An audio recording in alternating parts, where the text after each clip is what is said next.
राजधानी दिल्ली के रोहिणी स्थित जैन नगर में इन दिनों एक आवारा सांड पूरे इलाके के लिए दहशत का कारण बना हुआ है। स्थानीय लोगों का आरोप है कि पिछले 3 से 4 दिनों से ये सांड बिना किसी उकसावे के राह चलते लोगों पर अचानक हमला कर रहा है। अब तक दर्जनों महिलाएं, बुजुर्ग और अन्य स्थानीय निवासी इस आवारा सांड की चपेट में आकर बुरी तरह से घायल हो चुके हैं। इसके बावजूद संबंधित विभाग और एमसीडी की ओर से कोई भी ठोस कार्रवाई नहीं किए जाने से स्थानीय लोगों में भारी नाराजगी और डर का माहौल बना हुआ है। स्थानीय निवासियों द्वारा सामने आए सीसीटीवी फुटेजेस और मोबाइल वीडियो इस पूरे मामले की गंभीरता को साफ तौर पर दिखाते हैं।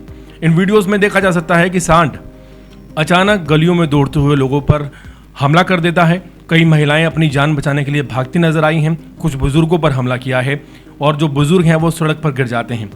इलाके के लोगों का कहना है कि अब बच्चे घर से बाहर निकलने से डर रहे हैं और लोग ज़रूरत पड़ने पर भी घर से बाहर निकलने के लिए कतरा रहे हैं। सबसे दर्दनाक घटना 8 जुलाई की दोपहर जैन नगर गली नंबर 4 के सामने आई। चश्मदीदों के मुताबिक सांड ने वहां मौजूद 2 घोड़ों पर अचानक इतनी बुरी तरह से हमला कर दिया कि अपने सींग उनके पेट में घुसा दिए।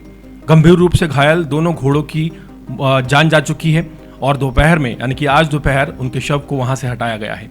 इस घटना ने पूरे इलाके को झकझोर कर रख दिया है और लोगों का कहना है कि जब इतने बड़े जानवर भी सुरक्षित नहीं है इस सांड से, तो इंसानों की, बुजुर्गों की, महिलाओं की सुरक्षा का अंदाज़ा लगाया जा सकता है। स्थानीय लोगों का कहना है कि इससे पहले भी इस सांड ने कई लोगों पर हमला किया है। कई महिलाओं और बुजुर्गों को इस सांड के हमले से गंभीर चोटें आई हैं। कुछ लोगों को अस्पताल तक जाना पड़ा है।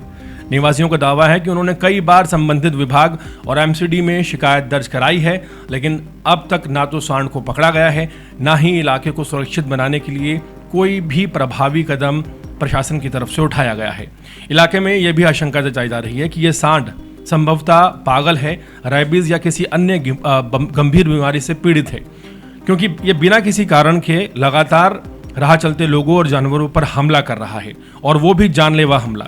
हालांकि इसकी आधिकारिक पुष्टि नहीं हुई है कि उसे बीमारी क्या है। ऐसे में लोगों की मांग है कि पशु चिकित्सालय की टीम तत्काल मौके पर पहुंचे और इस सांड को पकड़कर रेस्क्यू किया जाए, इसकी जांच कराई जाए।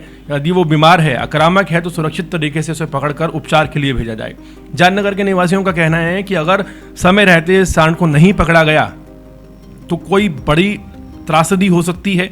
उनका आरोप है कि प्रशासन किसी भी बड़ी जानमानी की बड़ी घटना का इंतजार कर रहा है। लोगों ने सवाल भी उठाया है कि जब तक लगातार शिकायतें दी जा रही हैं, वीडियो सबूत के तौर पर शेयर किए जा रहे हैं, घायलों की जानकारी भी संबंधित विभाग को दी जा रही है, तो अब तक आखिर एमसीडी और संबंधित विभागों ने कार्रवाई क्यों नहीं की है। एमसीडी और जो संबंधित अधिकारी हैं तत्काल विशेष अभियान चलाएं और इस आक्रामक सांड को पकड़कर पूरे इलाके को आवारा पशुओं की संख्या पर नियंत्रण करें और घायल लोगों को उचित सहायता उपलब्ध कराने की लोगों की मांग है। फिलहाल प्रशासन की जिम्मेदारी सिर्फ एक शिकायत लेना नहीं है, बल्कि नागरिकों की सुरक्षा सुनिश्चित करना भी है। जैन नगर की गलियों में फैला ये डर अब केवल एक स्थानीय समस्या नहीं रह गया, बल्कि ये जो आवारा पशु हैं उनके बढ़ के खतरे और प्रशासनिक लापरवाही पर गंभीर सवाल खड़ा कर रहा है। और अगर समय रहते इस आवारा सांड पर कार्रवाई नहीं हुई तो ये मामला किसी और बड़ी त्रासदी में बदल जाएगा। कहना गलत ना होगा कि जिस तरह से इसने आज 2 घोड़ों की जान ले ली है, किसी इंसान की भी जान ये सांड ले सकता है। लेकिन संबंधित विभाग में शिकायतें देने के बावजूद अभी तक एमसीडी के कान पर जू नहीं रेंगी है। ये सबसे ज़्यादा हैरत का मामला है।